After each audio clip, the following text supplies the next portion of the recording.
I never thought cleaning my mother's attic would change my life. But when I found those letters, I realized my own uncle stole everything meant for me. And what I discovered next shattered everything I believed about my family.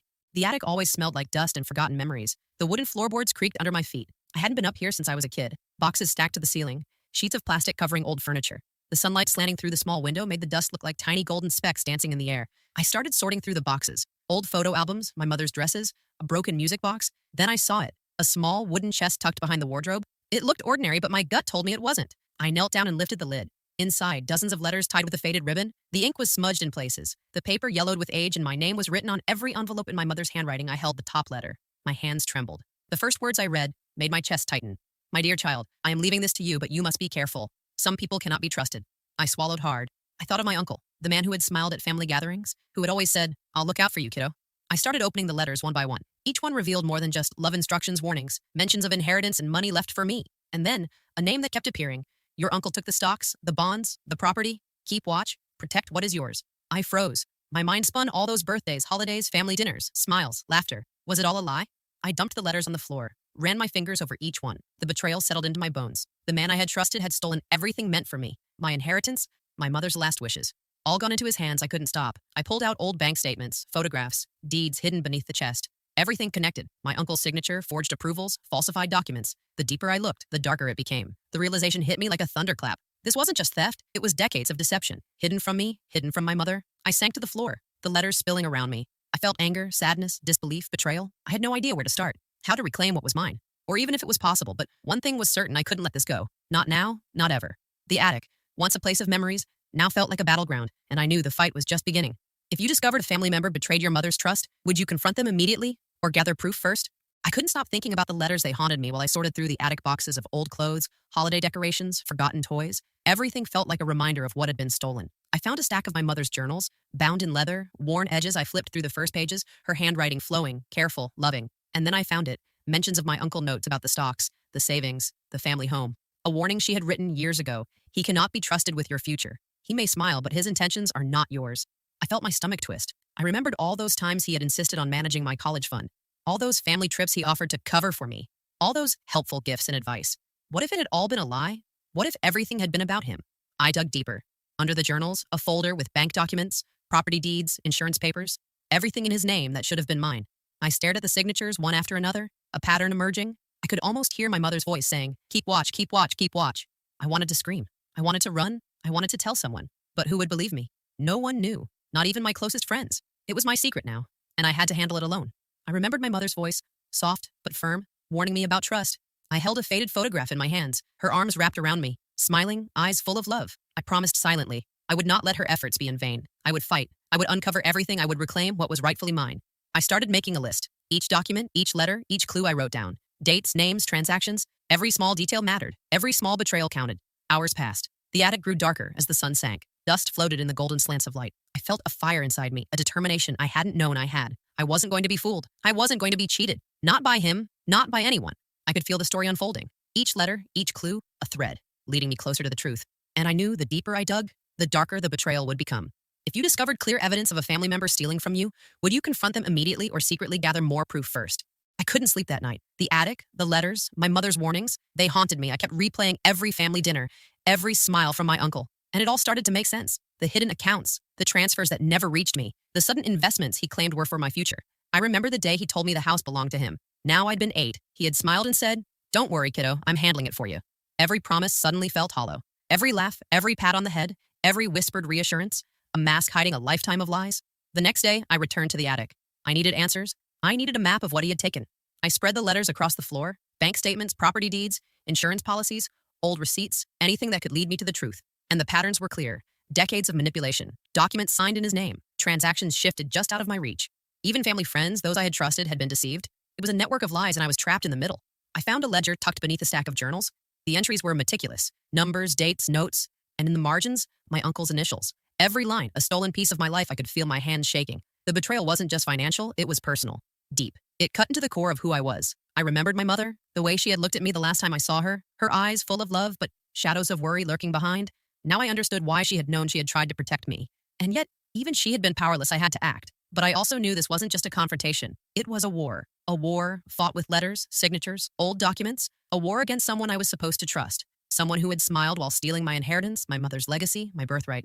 I sat among the papers, my mind racing. Every step I took would need planning, every move measured. One mistake, one slip, and everything could disappear again. But I couldn't stop. I couldn't turn away. The betrayal had carved a fire inside me, and I promised silently I would uncover every secret I would expose.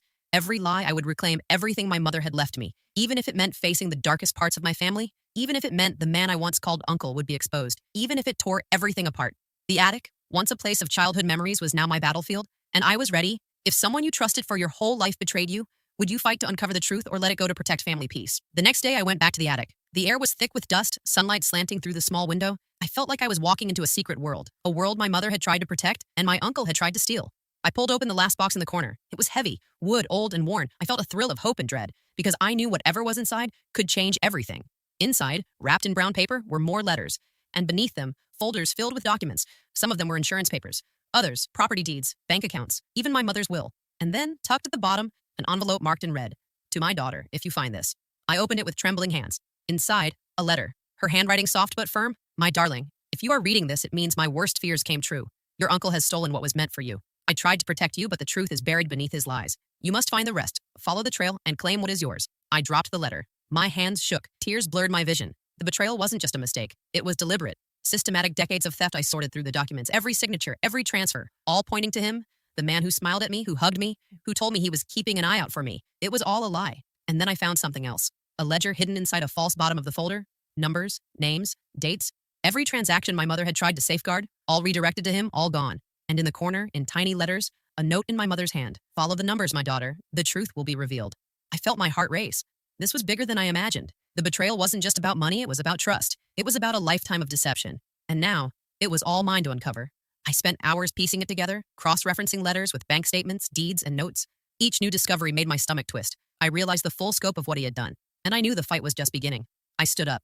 The attic felt smaller now, as if the walls were closing in. I had to confront him. I had to expose everything. I had to claim my mother's legacy, even if it destroyed everything we once called family. For the first time, the anger and sorrow mixed into determination, and I promised myself silently I would not rest. I would not be silenced. I would reclaim what was mine, no matter the cost. I waited until evening. The house quiet, shadows long, the kind of quiet that feels like it's holding its breath. I needed to see him, needed to confront the man who had stolen everything my mother left for me. I found him in the study, sitting behind the large mahogany desk, a drink in his hand, the smirk on his face like he owned the world. And maybe he did, at least everything my mother had meant for me. I took a deep breath, holding the stack of letters and documents like a shield. You took everything, I said, my voice shaking, but firm. Everything Mom left me. Every letter, every account, every property. It's yours now, isn't it? He leaned back, calm, almost amused. I don't know what you're talking about, sweetheart, he said. That smirk. That same lie. I felt my chest tighten. Years of trust, smiles, family dinners all collapsed in an instant. I have the letters, I said, and your signatures, your transactions, your ledger hidden in her things. You lied, you stole, and you thought no one would ever notice. His eyes flickered. For the first time, a shadow of something I hadn't seen before. Guilt? Fear? He laughed softly. Your mother? She made it sound so easy, didn't she? That her daughter could just take back what she wanted? I wanted to scream. I wanted to grab every piece of evidence and throw it at him, but I held back, because anger without a plan is weakness. You thought I wouldn't notice when I said quietly, but I did. I see everything now, and I will make sure everyone else does too. He leaned forward, the smirk gone, a hard edge in his eyes. You don't know what you're up against, girl. This isn't just money, this is power, respect. You want a war? Be ready to lose more than you think. I didn't flinch. I held his gaze. Yes, I'm ready. The tension in the room was suffocating.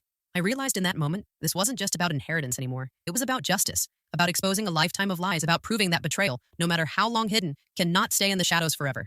I left the study that night, documents clutched tightly to my chest, heart pounding, mind racing. I knew the confrontation had only just begun. The war was out in the open now, and there was no turning back. If you confronted a family member who betrayed your trust, would you stay calm or let your anger take over? After the confrontation, I couldn't sleep.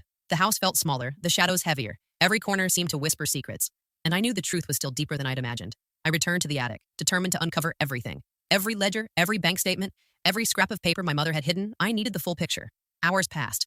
Dust swirled in the beams of fading sunlight. I traced transactions, signatures, transfers, and the more I looked, the darker it became. It wasn't just money, not just property, not just bonds and inheritance. He had manipulated family friends, advisors, even my mother's lawyers. He had rewired the entire web of her affairs. Everything meant for me.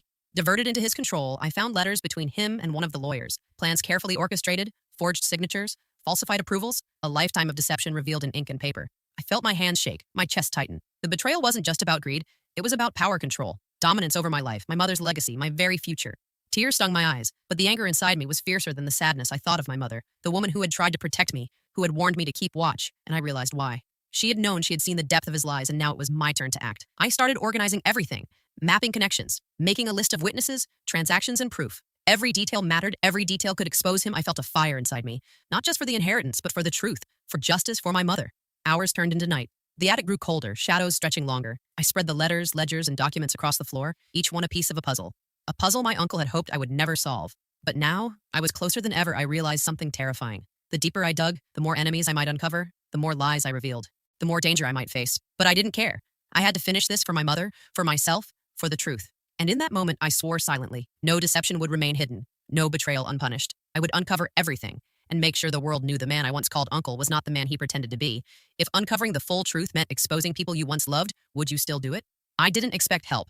Not in this family, not after decades of secrets and lies. But late one afternoon, as I sifted through yet another pile of old letters and documents, the door creaked. I froze. It was Aunt Clara, my mother's sister. She hadn't visited much since my mother passed, and she never mentioned my uncle's misdeeds. But today she was standing there, arms crossed, eyes sharp. "I figured you'd need me," she said quietly, her voice soft but firm. "You're smarter than most of this family give you credit for, and I've seen enough of his games to know you can't fight him alone." I blinked. Trust was hard. She had stayed silent all these years, but there was honesty in her eyes, a truth I couldn't ignore. I let her in. We spread the letters, ledgers, and hidden documents across the dining table. She nodded slowly. "I knew he'd go this far," she said, "manipulating, forging, diverting everything. I've had suspicions for years, but I didn't know how to stop him without tearing the family apart." I explained everything I had discovered, every transaction, every letter, every clue. And she listened, not interrupting, not judging, just absorbing the full weight of my discovery. Then she leaned closer. "Your mother wanted you to find this, to take back what was yours, but be careful. He's clever, and he won't give anything up without a fight." We started planning, mapping out the evidence, creating a timeline. Every signature, every forged document, every witness accounted for. I realized that with her help, I could finally confront him with irrefutable proof. No bluff, no threat, only the truth. Hours passed. The sun sank behind the horizon. The house was dark except for the scattered papers, and I felt something I hadn't felt since discovering the letters. Hope. A spark of courage. Because I wasn't alone. Aunt Clara promised to back me, to testify if needed, to help me expose the betrayal. And for the first time, I believed it could work, that justice could be possible, that my mother's legacy could be reclaimed. But the closer we got to the truth, the more I realized the risks. He would not go quietly, and if he discovered our plan, everything could be destroyed. Still, I clenched my fists, determination rising. This wasn't just about inheritance anymore. It was about uncovering the decades of lies and proving that betrayal, no matter how long hidden, cannot remain in the shadows. I looked at Aunt Clara, and silently we both understood. This fight had only just begun, and we would face it together. If you found an unexpected ally in a family battle, would you trust them immediately or be cautious? With Aunt Clara by my side, the weight of the battle felt lighter. We spread the letters, ledgers, and hidden documents across the dining table, every piece of proof meticulously organized, every clue connected. We had a map of the betrayal, and now it was time to act. We decided to approach it carefully. No rushing, no mistakes. One wrong move, and everything could vanish. I could already imagine him hiding documents, destroying evidence, lying even harder. We needed undeniable proof. First, we copied every letter, every bank statement, every deed, digital and paper copies, nothing left to chance. Then we contacted a trusted family lawyer, someone outside the family web, someone with no ties to him, a neutral party who could help us navigate the legal side, and if necessary, represent us in court. The plan was simple yet dangerous. We would confront him with the full evidence, document everything, have witnesses ready, and if he tried to deny it, the law would speak for us. I remember sitting there staring at the mountain of letters. It felt surreal. The woman my mother had been had prepared me for this moment without me even knowing. Her warnings, her hidden letters, her careful records, all led me here. Aunt Claire and I worked late into the night, cross-referencing dates, checking transactions, highlighting forged signatures. Every small detail mattered. Every small oversight could ruin us. I felt a mix of fear and exhilaration. Fear of what he might do if he realized we were onto him.